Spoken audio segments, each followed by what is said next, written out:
We live in an amazing universe. Have you ever wondered why it exists? Why does anything at all exist? Gottfried Leibniz wrote, "The first question which should rightly be asked is, why is there something rather than nothing?" He came to the conclusion that the explanation is found in God. But is this reasonable? Everything that exists has an explanation of its existence. If the universe has an explanation of its existence, that explanation is God. The universe exists. From these, it follows logically that the explanation of the universe's existence is God. The logic of this argument is airtight. If the three premises are true, the conclusion is unavoidable. But are they more plausibly true than false? The third premise is undeniable for anyone seeking truth. But what about the first premise? Why not say, the universe is just there, and that's all? No explanation needed. End of discussion. Well, imagine you and a friend are hiking in the woods and come across a shiny sphere lying on the ground. You would, naturally, wonder how it came to be there. And you'd think it odd if your friend said, "There's no reason or explanation for it. Stop wondering. It just is." And if the ball were larger, it would still require an explanation. In fact, if the ball were the size of the universe, the change in its size wouldn't remove the need for an explanation.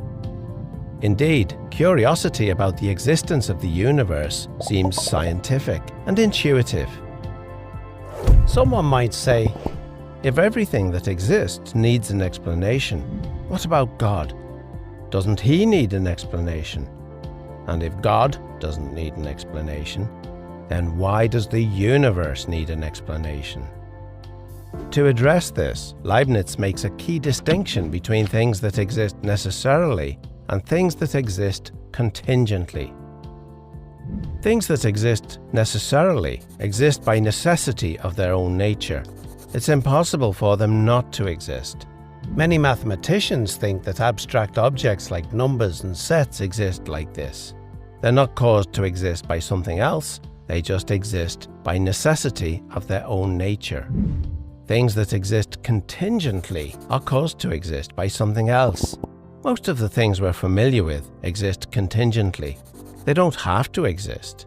They only exist because something else caused them to exist. If your parents had never met, you wouldn't exist. There's no reason to think the world around us had to exist. If the universe had developed differently, there might have been no stars or planets.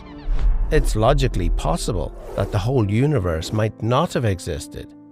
It doesn't exist necessarily, it exists contingently. If the universe might not have existed, why does it exist?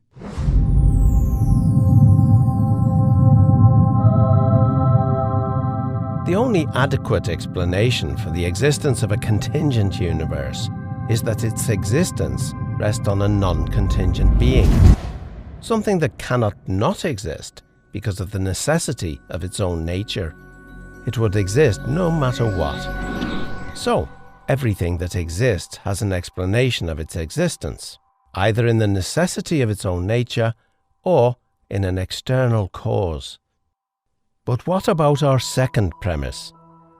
Is it reasonable to call the explanation of the universe God? Well, what is the universe?